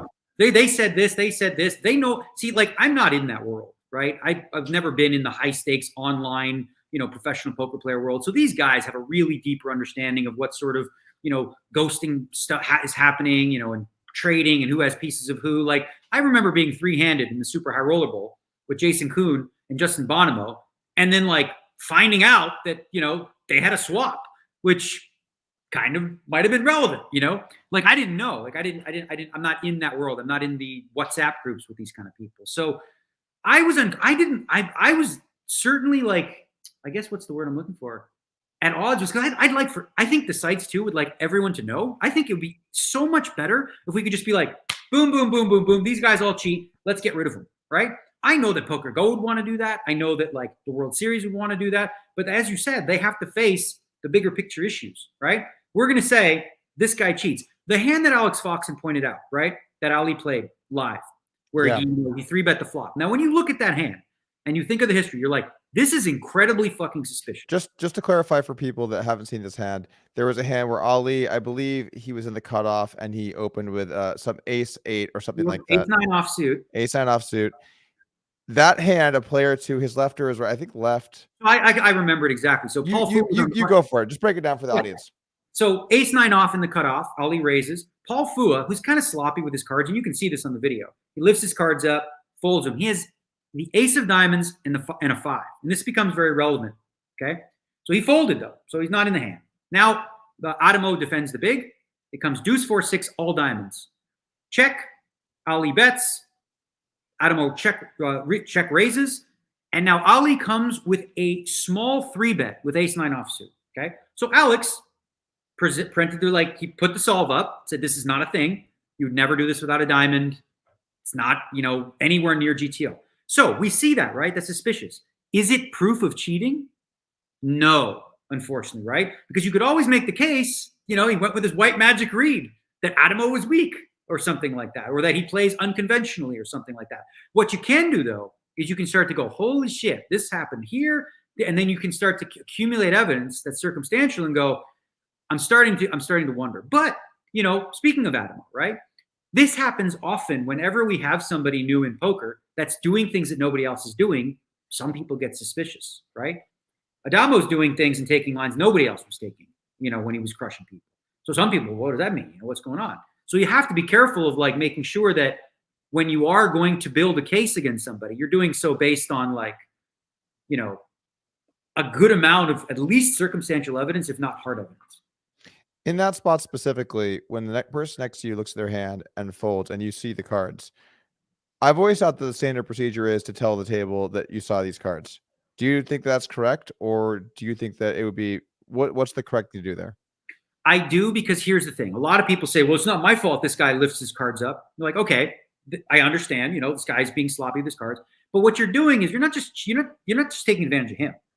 You're taking advantage of the other players at the table who might be at the other end of the table. And they don't have the luxury of seeing this guy's cards that you get to see every other hand, right? So so I do think that in a case like that, if you do see a card or something like that, I think the correct play is to say so. Right now, within the rules, is this something that's enforceable? No, it's just from an etiquette perspective. It's how I would handle it. Right? Do I understand? I wouldn't say respect. Do I understand why some people take a different approach? Sure, they're out for themselves, whatever. But I don't adhere to that. I mean, I think I think it's shooting an angle. If a guy's lifting his cards and you can see them next to you and you don't say anything and you continue to do so, you're shooting an angle against everyone else, not just him or her. You keep trying to go that direction. I keep trying to steer it back towards other things. I was just making sure I'm not letting you go there, at least for now. All right. On the Ali and Jake, in the past, you've spoken really highly of both Jake and Ali. Have your perceptions changed over some of the recent allegations regarding them? I think it's kind of ironic and funny that I would whenever asked who's the top No Limit Hold'em players on this tour, I would say Jake Schindler and Ali Amshurovich. And it's no wonder they're the top players. Hey, story check. I will say this for those that want to doubt me, in terms of my knowledge base of it. I think that essentially speaks to how little I knew compared to what others knew. Because when I was out there saying that, there are other people in the in that community that were aware of them being banned and all that stuff, and I wasn't. Otherwise, I probably wouldn't be touting them as as top dogs. So. Yeah, I certainly, outside of all this stuff, that allegedly happened, when I played live with them, I thought they're tough opponents to play against. That's what I think makes it worse, is that these guys are just good. They wouldn't have to do anything. They could just be completely normal regs. They could say when they see someone's cards, they could not ghost, they could not use RTA. They would just kill it anyway. I don't get what's the need for this. I never understood that. You're in these games where you're going to get all the money anyway, right? Why risk your, integrity, your livelihood, and all this stuff to shoot these angles? I've never been that greedy, as we talked about earlier. When it comes to money, I never really cared about money that much. I just love the game in that regard, and I wouldn't want to win that way. It feels, whatever. And I've never understood why people who have so much money, are already making so much money, are you know what? If we do this, we could win this much more. You're already really good. Why destroy it? And I think sometimes I don't know if it's sociopathic behavior. I will tell this story, and I hope Chris is okay with it. But according to Chris Brewer, and it seems the story checks out from what I saw, Chris Brewer and Ali played chess for fun online. They just decided to play some online games for fun. And Chris is much better than Ali, okay? They played 15 games. Ali won all 15 games. And then he ran his accuracy, and he's playing at grandmaster level. Okay. So for no money, you've cheated the guy. And when you do that, you wonder I don't, what sort of type of personality is capable of doing something like that? You're cheating your buddy in chess games. For free though. They're not playing for money. It's I don't get it. Wow, that's a low. That's a pretty low. Yeah. Oh, one more thing I wanted to mention on this topic too, because I think it's important. Since I brought up Chris Brewer's name, and I said this on my podcast, Chris Brewer was one of the people that was banned. Okay, and I can say this because he said so publicly. I believe firmly in what he said, and it seems to be corroborated by what other people said. He was using pre-flop charts. Okay, that's it. He was not using real-time assistance in what we term RTA to be today. He was unaware. It was definitely under a gray area for some time. It's obviously on GG. That's our policy. You cannot use pre-flop charts. He's admitted to doing that, right? But when you look at that, it's far less egregious, of course, right, than some of the things that some of the other people are accused of. The issue you face is when you say 60 people were banned, right? These 60. And if you throw his name in there with the other names, you're doing him a real disservice, right? Because you're oh, he did the same things they did. No, it's nuanced. And it's a difficult thing that needs to be done case by case, which is why I think this has been such a tough logistical thing to tackle for any specific organization or group of organizations to, figure out the best way forward. Because it's kind of bullshit where we can say with almost certainty that we know these guys have cheated, but you're sitting right next to them in a tournament and there's nothing you can do. With pre-flop charts specifically, almost my entire career they were allowed, and then it's this is RTA, you are a cheater, And so basically in the post that switch of TOS era, I've only used them unless they're agreed upon, as we both know. But it is funny to me that all these years of preflop charts, when they were allowed by TOS and everyone used them and that was viewed as fine, and now it's cheating. Now, I'm not saying it shouldn't be viewed like that, because you are getting assistance in a hand. So unless it's agreed upon by the players, I get it. But that shift has been kind of crazy to see. What I will say is, as far as the Chris Brewer thing goes, if you have preflop charts, GG's not confiscating money, right? Over preflop charts. So I don't know for sure, but I would imagine I can ask Chris this question, and I would imagine that the answer would be no. I would imagine that there's a sliding scale, because it did say in that piece on Poker Fuse that some accounts had money confiscated, some were just banned, right? So you would imagine that something as like innocuous as preflop charts, and I do think there's probably, and that this is the thing too, within that group, and as some people have reached out to me, and there are some people that I think are innocent, right, of wrongdoing past like preflop charts or looking at something in between a hand or whatever the case may be. I'm not entirely sure, but that's where it's difficult, because if you want to do this and out people, you have to specifically say what they did, right? And then you're revealing a lot of information, I think, which again, anytime you start doing that, you open up a can of worms. It would be nice if we could even have tiers, though, where we knew this was like the tier of reason. Yeah. This is the tier of reasons. That would actually help go a long way for other tournaments, other like sites. A Mach 5 cheater or like a Mach 3. Yeah, I guess. I mean, it'd be kind of like in hockey, you have minors and majors, right? Or they're double minors now. You have both. You have all three of those. Okay, so by having at least that tier of penalty, maybe you don't tell us what the penalty is, but you're like, oh shit, he's in there for 5 minutes. This guy probably did something pretty fucked up, right? That might help a little bit. Yeah, I tried with the hockey. I did my best. No, it works. I mean, it makes it. No, your analogy works. It makes sense. And again, like I think this is where I feel bad, because I know a couple of people reached out to me, and these are some of the most honest people I know, right? And they admitted they were using preflop charts, and they just didn't know really that they were not supposed to. Okay, so yeah, I hope that at some point we can like look at every case and just rectify anyone that was like improperly or just unfairly banned, if you will. I've seen some poker players calling for some kind of blacklist. I think I saw Jason Kuhn say something about it. I've seen, I believe, Chance Cornet say something about it. I've seen several different players talk about the idea of a poker blacklist. Do you think something like that can make sense? And if so, how do you envision something like that working? So that's a difficult question. And I've been following it on Twitter, because there's a lot of smart people that have had ideas on this. The Galfons chimed in, and there's one thing that Sam Grafton said that sort of was like, because I was all on board, and then Sam said something. I'm like, okay. He essentially alluded to like, okay, but we're talking about getting a group of poker players to police poker players when these poker players themselves are in this world and also have personal relationships, right? So they might have more incentive if they're part of a group that's from one country to focus on the others, and then like to get agreement on that. So the question is, would this be something you would have like a third party do? But would a third party understand the depths of all this and understand it all?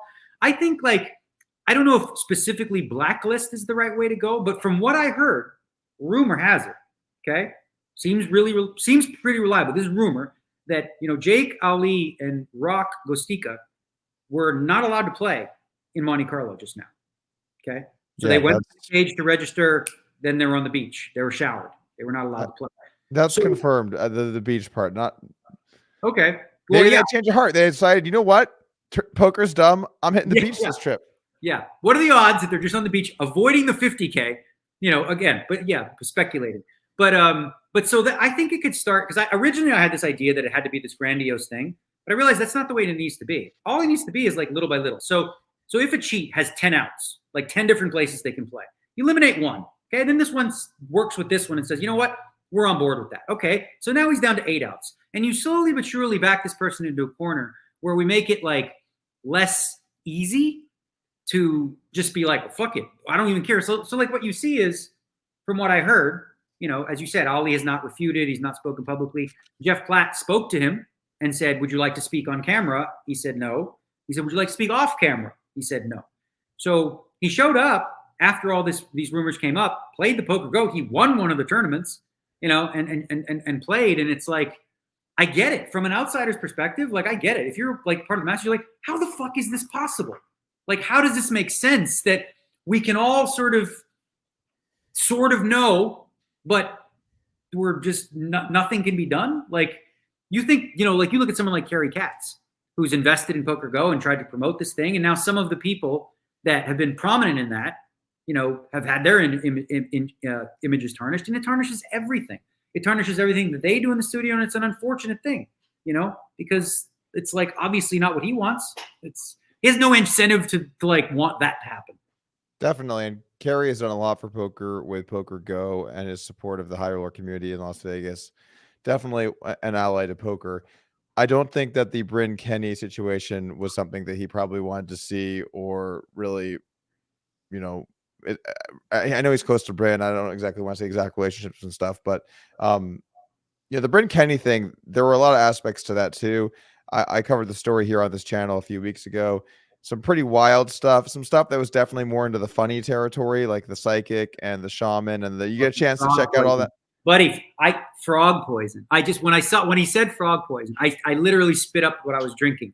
I'm like, I did not expect to see fucking frog poison on my timeline as like and then he opened the wound and put the poison in the back, and this was all thing. And then like it kept getting funnier. It's like, he ate Taco Bell yesterday. Like, you ratted on the guy. And then supposedly, like in the story, he says like he made everyone else be vegan while he was having filet mignon and sushi and salmon. It's like Wagyu beef or whatever the fuck it is. Hilarious. What are you torturing these people? I'm vegan by choice, but you don't force your fucking stable to be like, oh no, bro, you got to play lower stakes today because you had Taco Bell. I know, it's honestly incredible. We don't know that that's true, but it's funny either way, right? Yeah, we don't know the exact specifics. I've seen some chat logs at this point, talked to a good amount of people where I can infer that a lot of these stories are at least fairly accurate, if not entirely true. I'm sure there's some embellishment on the edges. There's a lot of wild stories there as well, but definitely some core stuff that, I mean, even Bryn didn't deny the frog poison. I saw you were in the chat during that. I saw you got there. You said, I'm here for the frog poison or something like that. Yeah. I was like, that's awesome. But putting all the stuff like frog poison and fake psychics to the side, a lot of ghosting accusations here, a lot of screenshots of ghosting, a lot of people playing on the same account together, horses going deep, ghosting them at that point, players within the stable using RTA. Did you have any thoughts on the Bryn stuff as far as the cheating side of that went? Yeah, so there's been like, since what we've seen so far is like 2 text dumps, right? And then of course a Bryn interview in between. The first group, or the first batch, I think, and I think you guys spoke to this too, that Zamani sort of released, were kind of like sort of vague, and there was nothing solid in them that suggested that there was like anything really backing it up. It was just kind of it didn't have much in there. I think once this 22-minute log came out, it seemed much more obvious or clear. Again, if this was actually a conversation between Bryn, because you can fake that too. So I'm covering my bases here on alleged. It seemed at the very least that there was knowledge that some people were helping others, right? Helping coaching, helping, whatever the case may be. What that entails, what that means, again, that's not necessarily clear. Did that mean making the decisions for the player? Did that mean, after the hand, going over it? So there's still a little bit of wiggle room here, I think, on either side in terms of what this meant. And then one of the last texts was interesting where Bryn said, I don't want any of the money. So I didn't know anything this was happening. I don't want any of the money. That's shady. I don't want to be involved in that sort of thing. So like when that came to him, so you have a little bit of that, and you have a lot of like this sort of coaching, helping. And here's the thing. I think what Bryn did in his interview was he downplayed this question, right? So she asked him this, and he said, look, have I never in my like 20-year career like helped somebody with a hand here and there? Of course, right? So the degree of like, that's an admission, right? On a small scale, which I think probably most people who have played online have been guilty of that in some form or another. But that's a much different thing than a stable of people that are all ghosting each other. And the one thing that I didn't see in any of them was because I don't believe that there was any RTA used by Bryn. I don't think so either. I don't think so. I think at the very least, again, and this is all speculative, alleged, what it seems like to me from reading the text is he was, aware that ghosting was happening, potentially was encouraging it in some cases. Orchestrating it, potentially. Yeah, that's the one where I'm not so sure. Well, some of the texts are pretty specific. Like there's one where it says, hey, X person's gonna coach you today, half on your stake, half on his. How am I supposed to take that other than orchestrating someone ghosting someone else? Yeah, but what is coaching, right? Yeah, but then why is it half on his, half on yours? I don't know. Explain that to me in a way that isn't you're both backed by me and you're going to be playing on his account with him. I'm not going to explain. Yeah, I mean, it's like that one sounds like there's, more than just, after the fact kind of coaching. There's also the Sergey thing where I watched the interview he did with Sarah, with Joey a little bit. We talked about it, where he's like, I didn't know that he was going to do that. Also, I told him not to do it. It's like, well, which one are we doing here? It was a long response. And he kind of said both those things in there, but I don't think Bryn cheated. I don't think he's RTA. I really don't think so. I do think that there was a lot of ghosting going on. To Bryn and his relationship with solvers or anything like that is non-existent. So I think it really bang, is. No, it is. He doesn't. He admits that freely. He's like, I've never looked at a solver in my life or anything like that. And he's, that's sort of been something that he's been proud of. So to go from that to RTA use would be a massive jump, right? I don't see I don't think he was using RTA. Is it possible that some people in his stable were? Is it possible that he was okay with that? That's all possible, but I don't know that we have any evidence of RTA use within this group. I think there's plenty of evidence of ghosting from what Martin shared, right? And again, ghosting is one of those things, much like, no, different, but that's another one that's not okay by any stretch of the imagination, but very difficult to police as well, right? Yeah. And actually, I saw Matt Glantz tweet. This is the second time Matt Glantz's name's come up today, but I saw Matt Glantz tweet about something where it's it's bad to have unenforceable rules. But I actually didn't like that take, because sometimes you do have to have unenforceable rules, even if they're not very enforceable, because they need to be rules. And my example was murder is still illegal if you take someone you hate out in the desert. Right. Still illegal. How about this one? Jaywalking. It's against the law because, it's dangerous, but nobody actually gets in trouble for it, hardly. But it's still not allowed, right?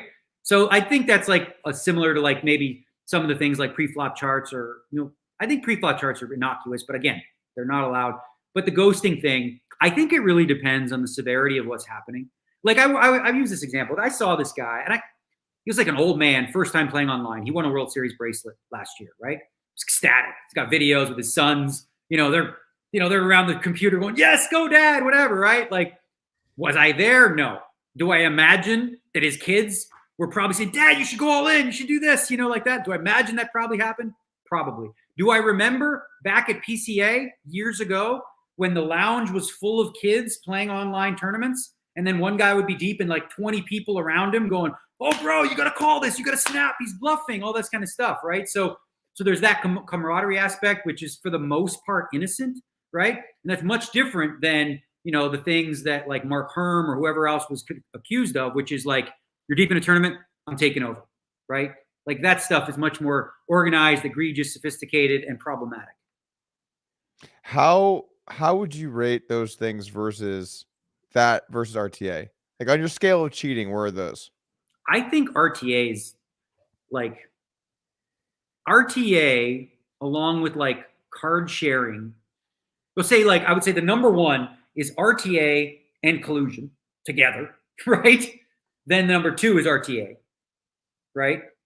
And then I think number three would be collusion, because I think RTA is a serious problem, right? Yeah. And then further down the list, you would have chip dumping and ghosting and pre-flop charts, obviously, insignificant for the most part. But I don't know that I have the order the right way. I think that's a great question for people who are in the streets, that are high stakes. I mean, I'm taking that based on what I'm hearing other people say for the most part in terms of how they would rank it. And it makes sense to me. There was a big ghosting thing where there was some private game where only businessmen could play, but then a lot of businessmen had pros on their accounts. And I think Jungle got caught up in that. And I think there were some other pros that didn't end up having their names shared that were involved in it as well.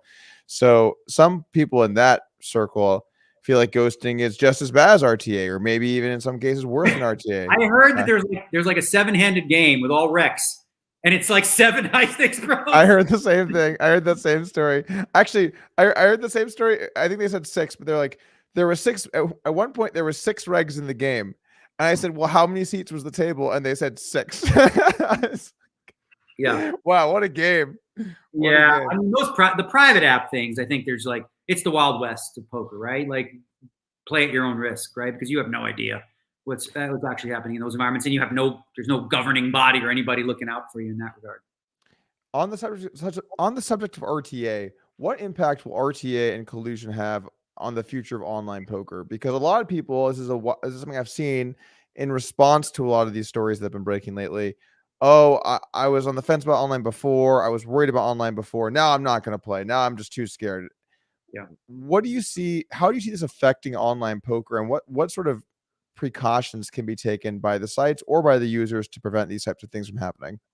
So there's no question that public enemy number 1 is RTA, right? And we've known this for years. This isn't like, oh, this isn't new, right? This is, I mean, when I was back with Stars many years ago, this was always something that we saw coming, and the advancements in terms of the software and the artificial intelligence that's been created in the speed in which it can happen has become like, problematic. So it's on the sites to use elaborate ways in which you can sort of use security measures. So here's the thing that's difficult, right?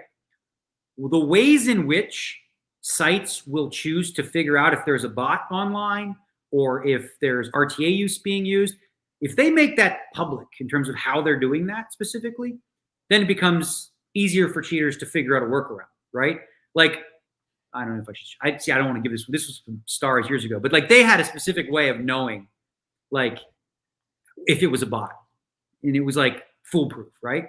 So they have to get to the point, I think, where I think ultimately the best approach would be something like this, right?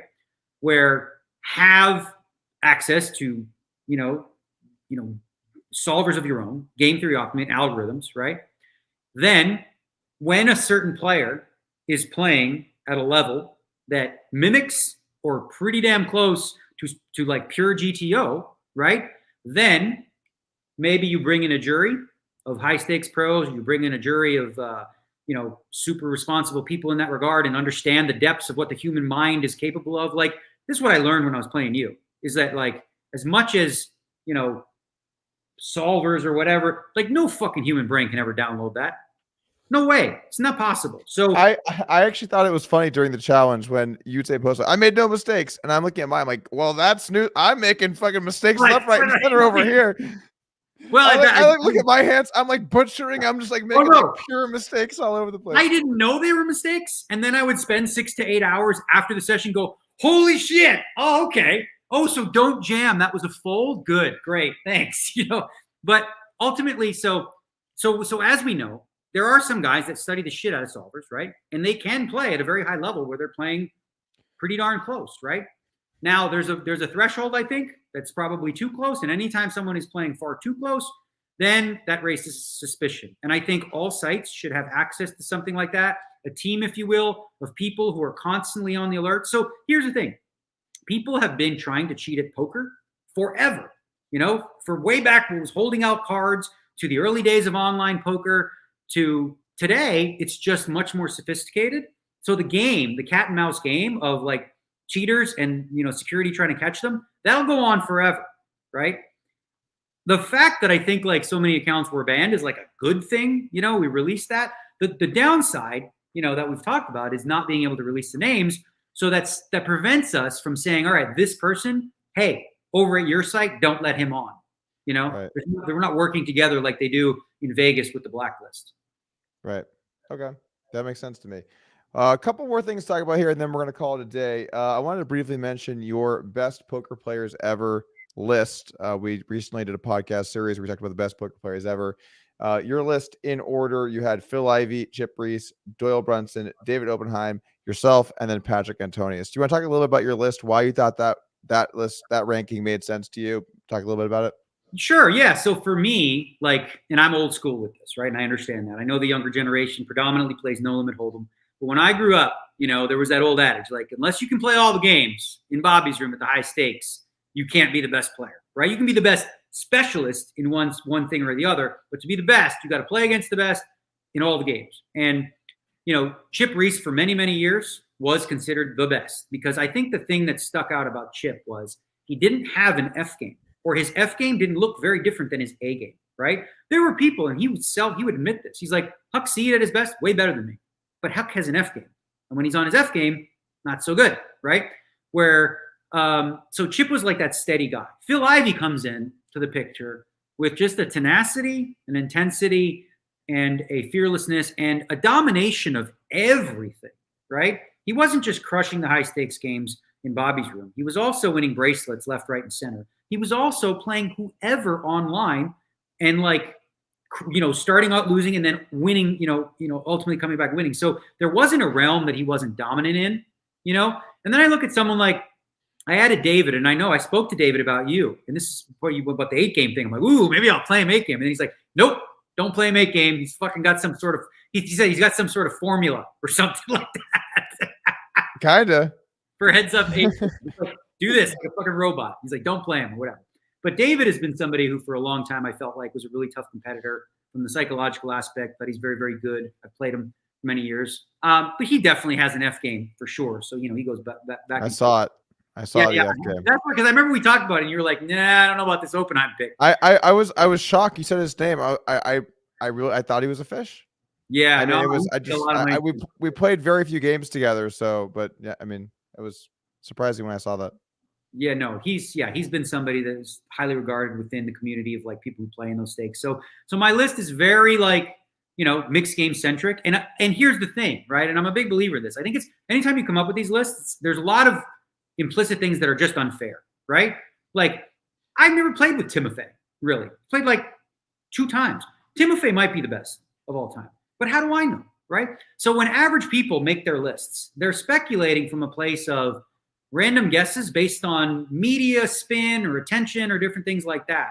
Ultimately, the only people that can judge are those that you have experience playing against, I think. And that's going to require being a high-level player yourself for the most part to be able to judge this stuff. So there's a whole bunch of people that are not on my list that just, for the most part, comes down to, I don't know, Right. Like, yeah. I mean, I don't know. How would I know? Like, am I just going to take people's word for it? Sure. I can tell you what I hear. And people do talk about, Jungle Man and Timofey as being, among the best today in the mixing, Matthew Ashton, Michael Thuritz, and the like. But I don't have enough experience to go, oh, yeah, no, this guy's great. I have experience with the guys that I mentioned because I've been playing with them for, 20 years or so. You're so biased towards the guys you play hands with. And then you're also so biased towards the guys that beat you. The guys that you just, every time you play them, they have your number. They if that were the case, Scott Seaver would be my number 1, 2, 3, 4, and 5.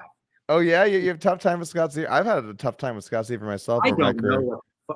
So I have beaten him a couple pots this year, which was great. I felt amazing. Felt like, oh, my God, it's possible, baby. But, everyone has that guy who, somewhat holds over you, and it'll shift or whatever. But Scott Seaver, for a very long time, as far as I'm concerned, has, coolered the fuck out of me in some crazy spots historically.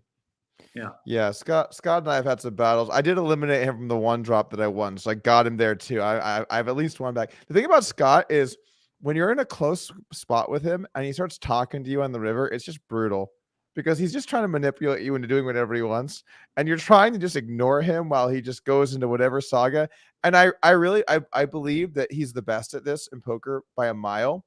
I think that once he starts talking, he doesn't even remember what he has anymore. He just knows sort of what he wants you to do. And then he puts, what should I say, try and get that result. And so you just have to tune him out. He's too good at it. I remember one specific time in Monte Carlo. This was my favorite. This was my favorite table talk on the river, as you said. He's talking or whatever. He checks to the guy, and the guy's thinking about betting. And then the guy bets, and he's like, oh, my God. He's like, just remember, you brought this on yourself. You could have just checked, but you brought this on yourself, blah, blah, blah, right? He comes with the big fucking check raise. And the guy's like, the fuck? So the guy folds some top pair type hand, and Scott, of course, says, I told you brought this on yourself. You could have just checked, and he had the jack high. It's brilliant. That's a classic Scott hand. Or the aces hand as well versus Tobias Reckenmeyer. Yeah, I remember that hand specifically because I remember thinking about that hand deeply because it's like, there was a lot of leveling going on. I called the clock on that hand, and people were like, how dare you call the clock in a $1 million buy-in, right? I called the clock at the 10-minute mark. Reasonable. At some point, I understand the buy and I understand the ramifications, but I thought 10 minutes was more than generous. I think that's a very reasonable period of time. All right, we have one last question here. It's an important one. What's it going to take to get you to come down and play some poker at the lodge? What do we got to do? What do we got to put here in Austin, Texas? We got to bring out our finest vegan barbecue meats. I've actually heard amazingly good things about Austin as a vegan destination. No joke. Like they have festivals and all kinds of stuff there. It's like really happening, really hot. Oh, nice. Yeah. So it would require not being during the World Series of Poker because I don't go anywhere. Like I don't do anything. And before that, I'm not going nowhere because I just I'm in my mode. But after that, who knows? Maybe I'll find you and play Heads Up live and see if I can get even in fucking 4 hours. Well, you're going to need some high stakes. Yeah. That's going to be one of the bigger games that's running on Texas stream. That's for sure. I'll tell you what. I think that we should do is if you're ever planning a trip to Austin for something else, or you have something going on or some kind of either conference or you just want to take a trip, you let me know and then we'll schedule something and I'll put together some kind of game. We'll do some fun. How about that? Sound good? No, I'd absolutely like to do that. I've never been to Texas at all. Okay. Like any part of Texas. Oh, wow. It's a great state. So Austin is the one place that people have spoke highly of that I, consider taking a weekend to check out. Yeah. Maybe by that time, Bill Perkins will have opened his vegan restaurant and then we can have stop by there too. That would be fun because like a fine dine. They're actually opening another one here called Crossroads, which was very popular in California.